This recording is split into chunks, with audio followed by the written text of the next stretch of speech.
السلام علیکم ورحمۃ اللہ تعالی وبرکاتہ۔ مرکز اہل سنت جامعہ رضویہ منظر اسلام کے یوٹیوب چینل ہم سبق درس نظامی میں آپ کا خیر مقدم ہے۔ پیارے بچوں، جنہوں نے اب تک ہمارے چینل کو سبسکرائب نہیں کیا ہے وہ ضرور سبسکرائب کر لیں اور بیل آئیکن بھی ٹچ کر دیں، گھنٹی بھی دبا دیں تاکہ ہر ویڈیو کی نوٹیفیکیشن آپ تک پہنچتی رہے۔ اپنے دوستوں احباب سے بھی شیئر کیا کریں تاکہ ہر ایک کو فائدہ حاصل کرنے کا موقع ملے، اور بات پسند آئے تو لائک بھی کریں اور اپنی دلی تاثرات کو بھی آپ کمنٹ کر کے ہمیں بتا سکتے ہیں۔ چلیے کچھ عبارت پڑھ لیتے ہیں شرح العقائد سے۔ بسم اللہ الرحمن الرحیم۔ وہی اے افعال العباد کلها بارادته ومشیته تعالی وتقدس، وقد سبق أنهما عندنا عبارة عن معنى واحد، وحكمه لا يبعد أن يكون ذلك إشارة إلى خطاب التكوين، وقضيته أي قضائه وهو عبارة عن الفعل مع زيادة إحكام۔ لا يقال لو كان الكفر بقضاء الله لوجب الرضا به، لأن الرضا بالقضاء واجب واللازم باطل، لأن الرضا بالكفر كفر، لأن نقول الكفر مقضي لا قضاء، والرضا إنما يجب بالقضاء دون المقضي، إلى آخر العبارة۔ پیارے بچوں، آج کے سبق میں صاحب کتاب فرماتے ہیں کہ سارے کے سارے افعال، اس سے پہلے سبق میں یہ بتایا تھا کہ بندوں کے افعال اختیاریہ ہوں یا بندوں کے افعال اضطراریہ ہوں، سب کا خالق اللہ ہے، بندے اس کے خالق نہیں ہیں، جبکہ معتزلہ نے یہ کہا بندے اپنے افعال اختیاریہ کے خالق خود ہیں۔ دلائل کے ساتھ یہ گفتگو اس سے پہلے اسباق میں گزر چکی ہے۔ صاحب کتاب یہاں پر فرماتے ہیں کرامیہ کا رد کرنے کے لیے، کہ فرماتے ہیں کہ اصل مقصد ہے، آنے والی عبارت کا اصل مقصد یہ ہے کہ اللہ کے ارادہ کو اور اس کی مشیت کو کی تعمیم مقصود ہے، کہ یعنی سارے کے سارے افعال چاہے اختیاریہ ہوں اضطراریہ ہوں، سارے افعال عباد اللہ کے ارادہ اور مشیت سے ہیں۔ تو تعمیم ارادہ اور تعمیم مشیت کرنا مقصود ہے۔ تو تعمیم ارادہ، تعمیم قدرت، چونکہ سارے افعال کا خالق اللہ ہے، یہ متعین ہو چکا ہے اس سے پہلے اسباق میں، اور خلق بغیر قدرت اور ارادے کے ہوتا نہیں ہے، اس لیے یہ ماننا پڑے گا کہ سارے افعال کا خالق جیسے اللہ ہے ویسے ہی سارے افعال اللہ ہی کے ارادہ اور اسی کی مشیت اور اسی کی قدرت سے واقع ہیں۔ اس میں بھی چونکہ اختلاف ہے، اس لیے صاحب کتاب اس مسئلے کو پیش کرتے ہیں۔ فرماتے وہی افعال العباد، اور وہ یعنی افعال عباد کلھا، سب کے سب بارادتہ و مشیتہ، اللہ کے ارادہ اور اس کی مشیت سے ہیں۔ اللہ تبارک و تعالی و تقدس کی ارادہ اور اس کی مشیت سے ہیں۔ وقد سبق، اب یہاں پر بارادتہ و مشیتہ صاحب متن نے کہا، تو ارادہ اور مشیت یہ دونوں لفظ لے کر آئے، اس سے اشارہ ہے اس بات کی طرف مصنف کا کہ ارادہ اور مشیت ہمارے نزدیک دونوں ایک ہیں، یعنی دونوں کا کام ہے تخصیص کرنا۔ اب ایسا نہیں ہے کہ ارادہ اور مشیت میں فرق ہو، جیسے کہ کرامیہ نے ان کے بیچ فرق بیان کر دیا ہے۔ ہمارا مذہب یہی ہے کہ دونوں ایک ہی معنی کی، دونوں کا مطلب ایک ہی ہے، دونوں کا معنی ایک ہی ہے، جبکہ یہاں پر کرامیہ کا اختلاف بھی ہے۔ کرامیہ نے یہ کہا ہے کہ مشیت قدیم ہے اور ارادہ حادث ہے، تو مصنف نے کرامیہ کا رد کرنے کے لیے فرمایا کہ سب کے سب اللہ کے ارادہ اور مشیت سے ہیں، اور ظاہر بات ہے کہ اللہ کے ارادہ اور مشیت سے جب سب کے سب ہیں تو ارادہ اور مشیت اللہ کی صفت ہیں، اور جب صفت ہے تو پھر ایسی صورت میں وہ قدیم ہوں گے، ازلی ہوں گے۔ ایسا نہیں ہو سکتا کہ ارادہ حادث ہو اور مشیت قدیم ہو، بلکہ دونوں کے دونوں قدیم ہیں۔ فرماتے وقد سبق، یہ بات پہلے گزر چکی ہے، انہما عندنا عبارت عن معنی واحد، کہ یہ دونوں ہمارے نزدیک ایک ہی معنی سے عبارت ہیں۔ وحکمہ، اور سارے کے سارے افعال اللہ کے حکم سے ہیں۔ حکم سے مراد فرماتے ہیں حکم سے کوئی بعید نہیں ہے کہ اشارہ ہو خطاب تکوین کی طرف، کیونکہ اللہ رب العزت کی عادت کریمہ جاری ہے کہ جب وہ کسی چیز کو پیدا فرمانا چاہتا ہے تو کن فرما دیتا ہے، جیسے کہ قرآن نے فرمایا اذا اراد شیئا ان یقول له کن فیکون۔ تو یہاں پر حکم سے اشارہ ہو خطاب تکوین کی طرف، یعنی کن کی طرف، تو معنی ہوگا کہ سارے کے سارے افعال اللہ کے ارادہ اور اس کی مشیت اور اس کے کن فرمانے یعنی خطاب کن کی بنا پر ہیں، وقضیتی ہی اور اس کی قضا کی بنا پر ہیں۔ قضا کسے کہتے ہیں؟ تو قضا صاحب شرح فرماتے ہیں وَهُوَ عِبَارَةٌ عَنِ الْفِعْلِ مَعَ زِيَادَةِ احکام۔ قضا نام ہے کرنے کا، احکام اور مضبوطی کی زیادتی کے ساتھ، یعنی بڑی مضبوطی کے ساتھ کوئی کام کرنا، یہ قضا کہلاتا ہے ان کے نزدیک۔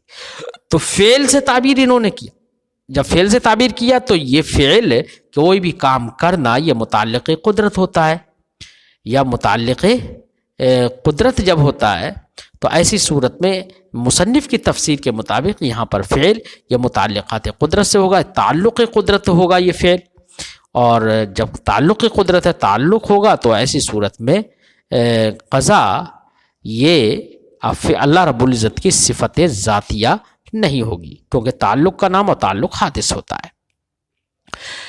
یہیں پر ہمارے دیگر علماء نے یہ بھی فرمایا، جیسے کہ سید السند ہیں، انہوں نے شرح مواقف میں فرمایا کہ اشاعرہ کے نزدیک اللہ کی قضا وہ اللہ کا وہ ارادہ ازلیہ ہے جس کا تعلق اشیاء سے ہے، فیما بعد یعنی لا یزال میں بعد میں کون سی چیز کس ہیئت پر رہے گی، کیسی ہوگی، تو جس ہیئت اور جس شکل پر جس کیفیت کے ساتھ کوئی سی شے لا یزال میں بعد میں جیسی رہے گی، اس کے رہنے سے متعلق جو ارادہ ازلیہ ہے اس ارادہ ازلیہ کا نام ہے قضا۔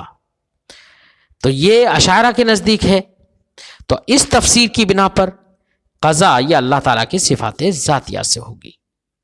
کس سے ہوگی؟ صفات ذاتیہ سے۔ تو پھر اگر یہ تفسیر کی جائے تو ایسی صورت میں ارادہ کے بعد قضا کا ذکر یہ تکرار ہوگا، مصنف کے کلام میں تکرار ہوگا، لیکن صاحب شرح فرماتے ہیں ہوا عبارت عن الفعل، تو عبارت عن الفعل یعنی جو صاحب شرح نے فرمایا اس لحاظ سے یہ صفات فعلیہ سے ہوگی، جس کا تعلق جس کا رجوع تکوین کی طرف ہوگا یا قدرت کی طرف ہوگا۔ بہرحال فرماتے ہیں اللہ کی قضا سے سارے افعال ہیں، وہ عبارت عن الفعل، اور قضا نام ہے اس فعل کا، فعل مع زیادت احکام کا، یعنی بہت مضبوطی کے ساتھ کوئی کام کرنے کا۔ لا یقال، ایک اعتراض نہ کیا جائے، اعتراض یہ ہے بچوں کہ جب آپ نے یہ کہہ دیا کہ سارے کے سارے افعال اللہ کے ارادہ و مشیت اسی کے حکم اور اسی کی قضا سے ہیں، تو قضا سے ہے تو کفر بھی ایک فعل ہے بندے کا، تو کفر بھی اللہ کی قضا سے ہوگا، اور اگر کفر اللہ کی قضا سے ہو تو اس پر رضا واجب ہونا چاہیے، کیونکہ رضا بالقضا واجب ہے، جبکہ کفر پر رضا واجب نہیں، بلکہ کفر پر رضا کا واجب ہونا یہ باطل ہے۔ کیوں؟ اس لیے کہ کفر پر رضا یہ کفر ہے، رضا بالکفر کفر ہے، اس لیے آپ کا یہ کہنا کہ سارے کے سارے افعال اللہ کی قضا سے ہیں یہ صحیح نہیں ہے، ورنہ تو رضا بالکفر لازم آئے گا۔ یہ اعتراض ہے۔ فرماتے لا یقال، اعتراض نہ کیا جائے، لو کان الکفر بقضاء اللہ، اگر کفر اللہ کی قضا سے ہو لوجب الرضا به، تو کفر پر رضا واجب ہو جائے گی۔ کیوں؟ لأن الرضا بالقضا واجب، کیونکہ رضا بالقضا واجب ہے، واللازم باطل، اور رضا بالقضا کا واجب ہونا یہ باطل ہے۔ کیوں؟ لأن الرضا بالکفر کفر، کیونکہ رضا بالکفر کفر ہوتی ہے، اس لیے وہ باطل ہے۔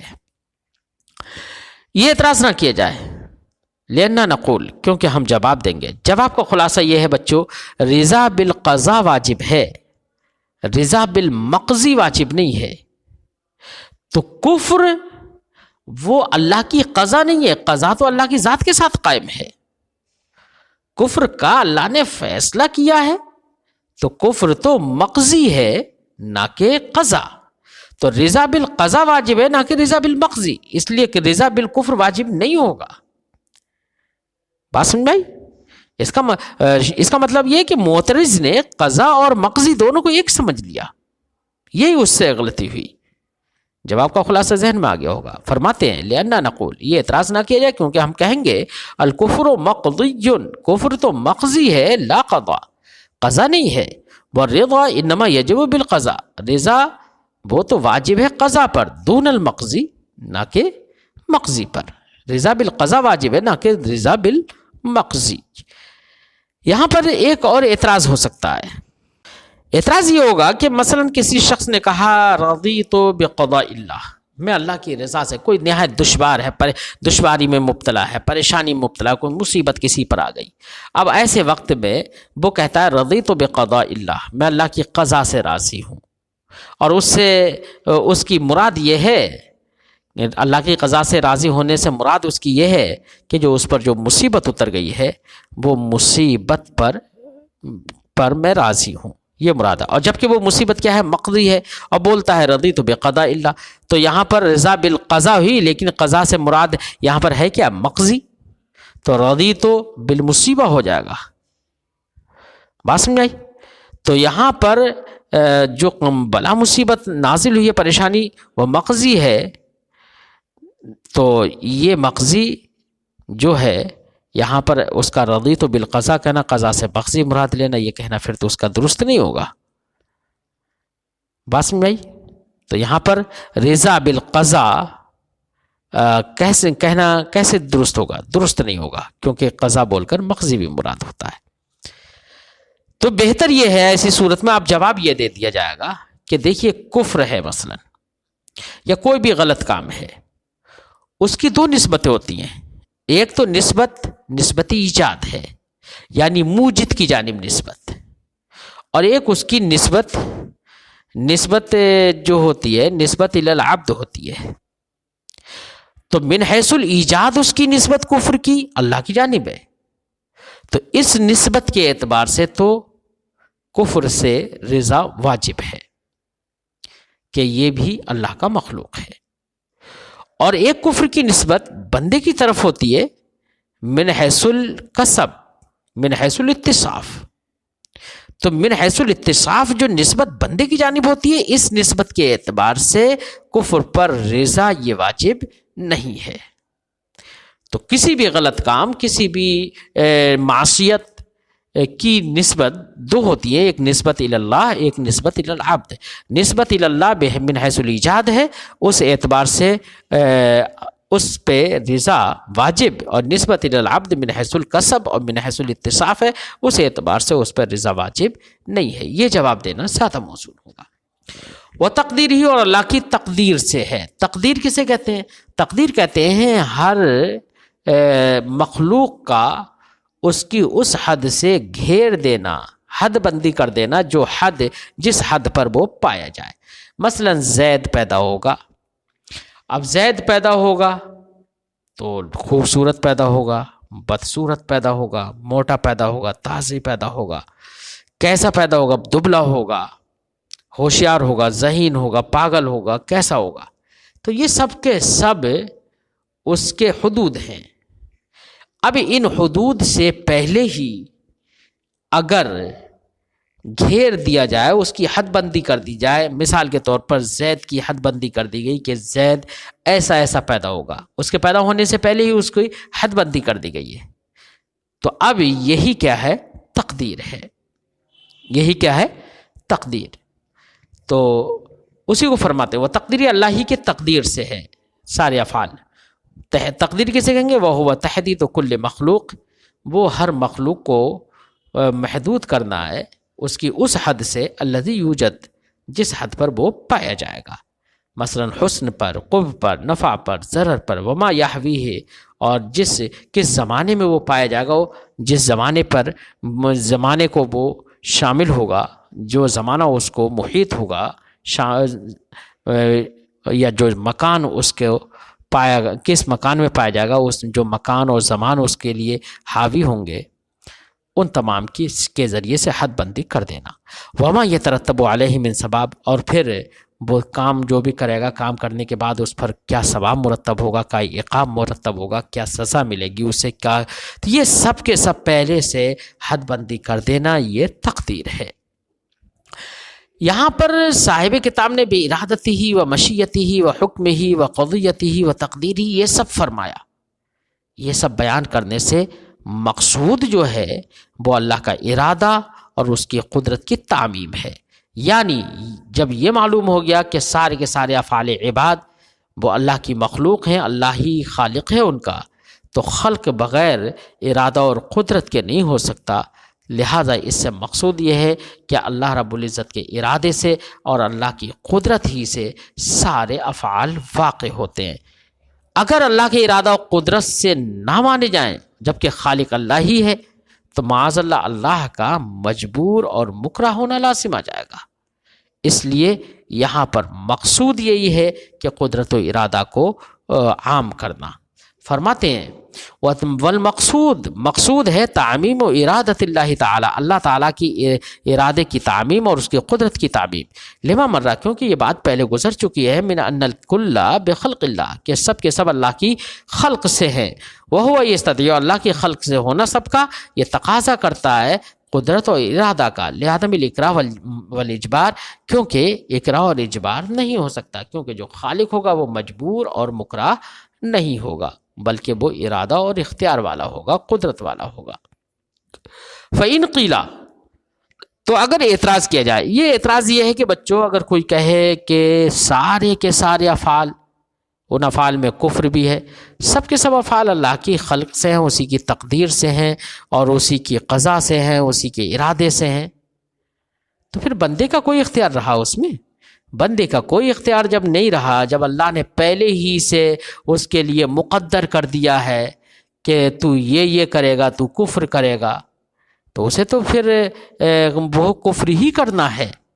جب کفر ہی کرنا ہے تو وہ تو اپنے کفر میں مجبور ہو گیا، کافر فاسق اپنے فسق میں مجبور ہو گیا، اور جب مجبور ہو گیا تو ان دونوں کو ایمان کا مکلف بنانا یا طاعت کا مکلف بنانا یہ صحیح نہیں ہوگا۔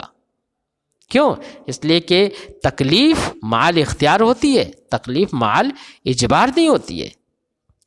بات سمجھائے بچوں؟ اس لیے کسی کافر کو ایمان کا مکلف لازم آئے گا کہ کافر ایمان کا مکلف نہ ہو، یا عاصی و فاسق طاعت کا مکلف نہ ہو، یہ لازم آئے گا۔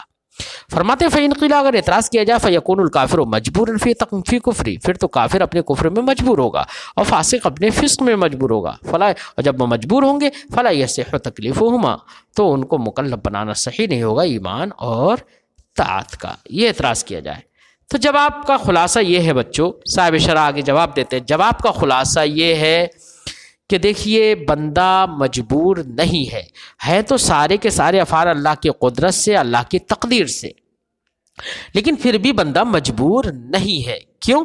اس لیے کہ اللہ نے جو اس کے لیے یہ مقدر کر دیا کہ یہ کفر کرے گا، تو اس کا مطلب یہ نہیں ہے کہ اللہ کی تقدیر سے وہ مجبور ہو گیا، وہ کفر کرے گا، اس کی تقدیر سے نہیں، بلکہ وہ بندہ کفر کرنے والا تھا، اللہ کو معلوم تھا کہ یہ کفر کرے گا تو کفر کرے گا بندہ اپنے اختیار سے، اور وہ اللہ کو معلوم تھا پہلے ہی، تو اس نے اپنے علم کے مطابق اس کو مقدر بھی کر دیا کہ یہ کفر کرے گا، تو بندہ اپنے اختیار ہی، بندے کو تو اختیار ہی دیا گیا ہے اپنے افعال میں، تو وہ اپنے اختیار کی بنا پر کفر کرتا، فسق کرتا، یہ خدا کو پہلے ہی معلوم تھا کہ یہ اپنے اختیار سے فسق کو کفر کرے گا، اس لیے اس نے اپنے علم کے مطابق اس کو مقدر فرما دیا۔ تو اس سے یہ لازم نہیں آ رہا ہے کہ بندہ مجبور ہو جائے۔ فرماتے ہیں قلنا، ہم جواب دیں گے، انہ تعالی اراد منہم الکفر، اللہ تعالیٰ نے کافر سے کفر اور فاسق سے فسق کا ارادہ فرمایا ہے، باختیارہما، ان دونوں کے اختیار سے، ان کے اجبار سے نہیں کہ وہ مجبور ہیں، بلکہ ان سے ارادہ کفر، ارادہ فسق جو کیا ہے انہی کے اختیار سے۔ فلا جبرا، تو کوئی جبر نہیں ہے، کما انہ علما، ایک مسئلہ متفق علیہ بتا رہے ہیں کہ معتزلہ اور ہمارے مابین یہ متفق علیہ ہے کہ کفر اور فسق اب بندہ اپنے اختیار سے کرے گا، اس کا علم اللہ رب العزت کو ازل ہی میں ہے کہ یہ بندہ اپنے اختیار سے کو کفر و فسق کرے گا، تو اس کے ازل میں جان لینے سے جیسے بندہ کفر و فسق کرنے میں مجبور نہیں ہے، ایسے ہی ازل میں اس نے جان لیا، اس جاننے کے مطابق اس نے اس کے لیے لکھ دیا کہ یہ کفر کرے گا، یہ فسق کرے گا، تو اس کے اس لکھ دینے سے بھی مجبور بندہ نہیں ہوگا۔ فرماتے ہیں فلا جبرا، کوئی جبر نہیں، کما انہو عالمہ، جیسے کہ اللہ رب العزت نے یہ دونوں سے یعنی کافر و فاسق سے کفر و فسق جان لیا بالاختیار، انہی کے اختیار سے پہلے ہی، تو اس کے جان لینے سے جیسے یہ مجبور نہیں ہوئے کفر و فسق میں، ویسے ہی اس کے تقدیر سے اور اس کے ارادے سے بھی مجبور نہیں ہوں گے۔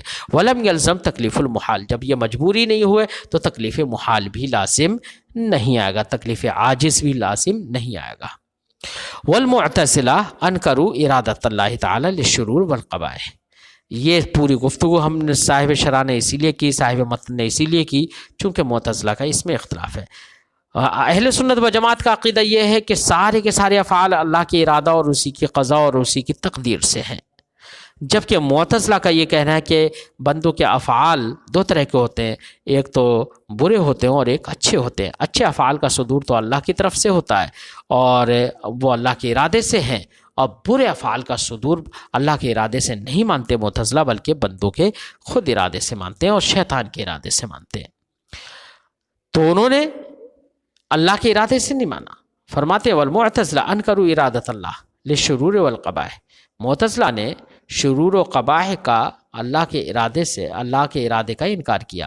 انہوں نے اللہ کے ارادے کا انکار کیا کہ اللہ رب العزت شرور اور قبائح کا ارادہ کرے۔ حتی قالو، یہاں تک کہ معتزلہ نے کہہ دیا انہو اراد من الکافر والفاسق ایمانہ وطاعتہ، کہ اللہ نے تو کافر سے ایمان اور فاسق سے طاعت کا ارادہ فرمایا، تو وہ ارادہ کفر، ارادہ فسق نہیں کرتا، کیونکہ وہ شرور اور قبائح کی قبیل سے ہے، ان کے کفر اور معصیت کا ارادہ نہیں کیا۔ زعم منہم، معتزلہ کا یہ زعم اس لیے ہے کہ ان ارادۃ القبیح قبیحۃ، وہ کہتے ہیں کہ قبیح کا ارادہ کرنا بھی قبیح ہے، جیسے کہ قبیح کا خلق اور اس کا ایجاد قبیح ہے۔ تو انہوں نے کہا کہ خلق قبیح ایسے ارادے قبیح بھی قبیح ہے، ہم اسی کو تسلیم نہیں کرتے۔ ہم کہتے ہیں کہ قبیح کا ارادہ کرنا اور قبیح کو پیدا کرنا یہ قبیح نہیں ہوتا ہے، بلکہ اتصاب بالقبیح قبیح ہوتا ہے، اور اللہ رب العزت پیدا کرنے والا ہے، ارادہ فرمانے والا ہے، تو ارادہ فرما لینے سے قبیح نہیں ہوتا ہے۔ بات سمجھ میں آئی؟ بلکہ قبیح وہ ہوگا جو اس قبح سے متصف ہو۔ فرماتے ہیں وَنَحْنُ نَمْنَعُ ذَلِكَ، ہم اس کا انکار کرتے ہیں، بل القبیح کسب القبیح، بلکہ قبیح جو ہے وہ کسب قبیح ہے اور قبیح سے متصف ہونا ہے۔ فَعِندَهُمْ، لہذا جب برے افعال بندوں کے اللہ کے ارادے سے کے بغیر ہوتے ہیں ان کے نزدیک، معتزلہ کے نزدیک، تو آپ اندازہ لگا لیجئے دنیا میں زیادہ تر تو افعال لوگ برے ہی کرتے ہیں، تو زیادہ تر افعال جب برے کرتے ہیں تو زیادہ تر لوگ برے افعال کرتے ہیں، تو اب ایسی صورت میں لازم یہ آئے گا کہ دنیا میں زیادہ تر افعال کا صدور اللہ کے ارادے کے خلاف ہو، اور جب اللہ کے ارادے کے خلاف ہو، کیونکہ ان کے بقول اللہ رب العزت تو بھلا چاہتا ہے، اور یہاں پر برائیاں ہو رہی ہیں، تو سب کے سب اللہ کے ارادے کے خلاف ہیں، تو یہاں پر برائیاں جس کے ارادے سے ہو رہی ہیں وہ غالب ہو گیا، اور معاذ اللہ رب العزت مغلوب اور عاجز ہو جائے گا کہ اس کا ارادہ نہیں چل رہا ہے۔ یہ خرابیاں لازم آ جائیں گی معتزلہ کے اس قول پر۔ فرماتے فعندہم، تو معتزلہ کے نزدیک یکون اکثر ما یقع من افعال العباد، بندوں کے افعال میں جو واقع ہوتے ہیں ان میں سے اکثر ہو جائیں گے علی خلاف ارادت اللہ کے ارادے کے خلاف۔ وہذا شنیع جدا، اللہ کے ارادے کے خلاف اکثر افعال کا مان لینا یہ بہت زیادہ شنیع بات ہے۔ کیوں؟ اس لیے کہ اللہ رب العزت کا مغلوب اور عاجز ہونا لازم آئے گا بمقابل اس کے کہ جس کے ارادے سے یہ برائیاں اور افعال واقع ہو رہے ہیں۔ بات سمجھ میں آ گئی بچوں؟ آج کی گفتگو ہم یہیں پر ختم کرتے ہیں، پھر آئندہ سبق میں ملتے ہیں۔ السلام علیکم ورحمۃ اللہ تعالی وبرکاتہ۔